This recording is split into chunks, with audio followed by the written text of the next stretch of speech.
Can doctors actually see functional neurological disorder on a brain scan? Hold that thought.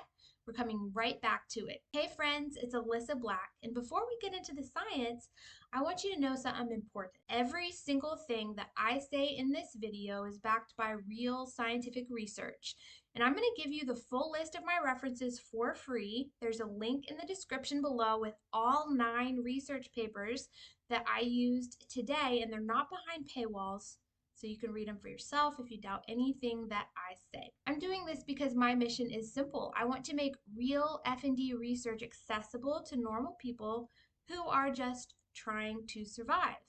Let me talk to you honestly for a moment. Some people online have said rude things to me. They think I'm a scammer or a bot book promoter or someone who doesn't know what she's talking about, but that's just not true. I am actually an academic. I have a master's degree in education, and I'm a real human being, a wife, a teacher, and someone who's survived severe FND. For over a year, I could barely walk. I could barely stand up without help. I stuttered. Sometimes I could only say a couple of words like need food, and sometimes I couldn't talk at all. I could only scream at the top of my lungs. It was horrible. I was constantly having non-epileptic seizures and falling down and tremors, and it was just absolutely horrible. The cognitive fog, I couldn't even think. And I had to quit my job as a teacher at the time when I came down with FND. So it took me a couple of years in that kind of fog. Doctors couldn't fix it for me. And I finally found some stuff that worked for me and implemented it over a long period of time. And it took about 2 years, but I managed to heal about 95%. And it's a miracle that I am walking and talking today. And so I'm using my education and my lived experience to help people, and yes, to support my family. So yes, this video is sponsored, but there is zero pressure to buy anything. You can stay for the free content forever. That's completely fine. If you're someone who likes step-by-step learning, this video is sponsored by my FND Recovery Guide series, which currently includes 2 books, which are backed by 725 sources in all, most of which are peer-reviewed research. And I'm also going to be releasing workbooks and courses to teach the material in a simpler way. So by the time you see this, they might already be out. And if that interests you, let me know down in the comments and the whole series. Now let's get into the research. Today I pulled 9 peer-reviewed papers from Google Scholar about FND and the brain. Let's answer the big question. Can FND be seen on a brain scan? The answer may surprise you. If the MRI looks normal, then why do advanced scans keep finding differences in FND brains? Hold this, we'll explain soon. Can a computer really tell if someone has FND just by looking at their brain scan? Hold this one too, we're building towards it. Can doctors see FND on a brain scan? Short answer, not with a regular MRI, but advanced scans can see patterns linked with FND. And a computer can often detect these patterns better than humans. Study number 1, machine learning can see FND. Westland et al. 2025 looked at structural MRI, the same kind hospitals use, but they analyzed it with machine learning. They wrote structural MRI features could be used to differentiate FND patients from healthy controls, and that is a quote. Structural MRI features could be used to differentiate FND patients from healthy controls. Translation at a 5th grade level. A regular doctor might not see differences, but a computer can find hidden patterns. So something is different in the brain. And here's a simple metaphor. Think of the brain like a huge city. Regular MRI only looks for broken bridges, fallen buildings, fires, and big problems. But FND doesn't break the whole city. It changes the traffic pattern. Humans can't see the traffic jams, computers can.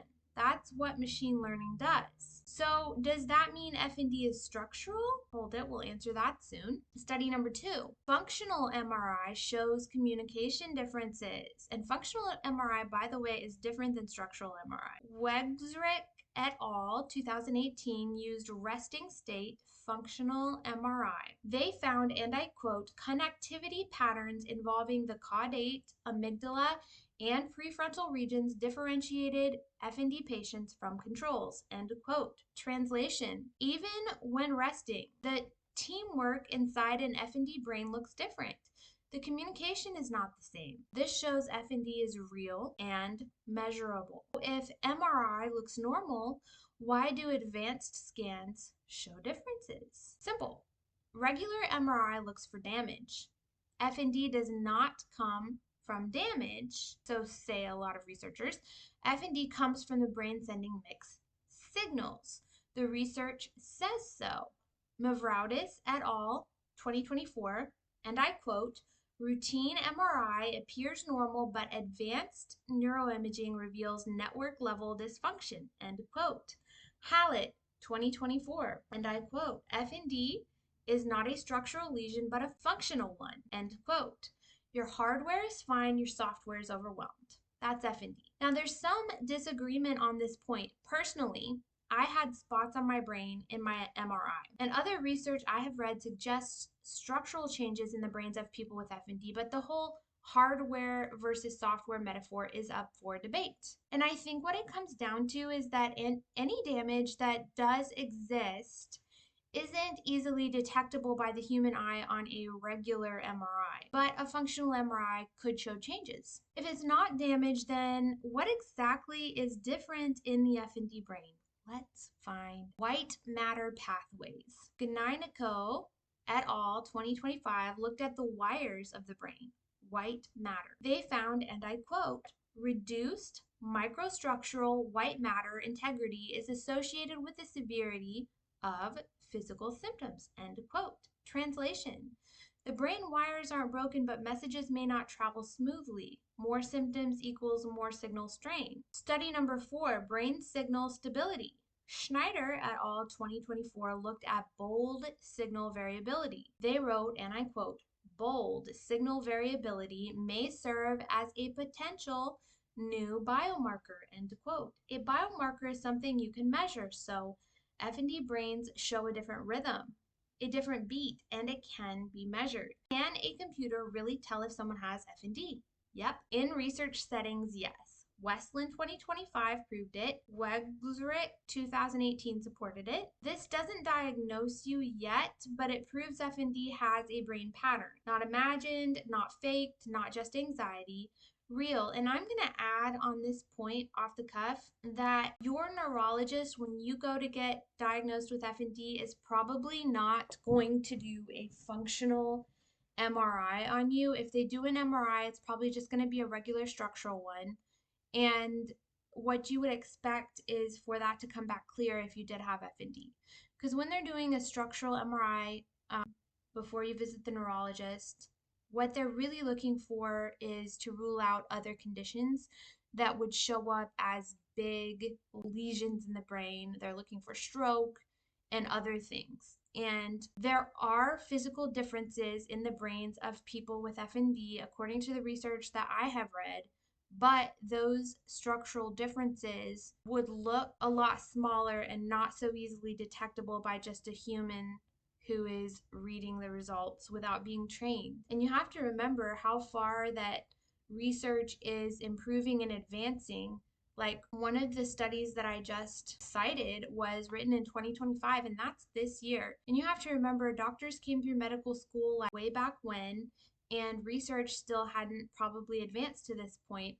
So you got to kind of give them a break and realize that when they are diagnosing you, your testing is probably going to come back clear, but that does not mean that everything is fine.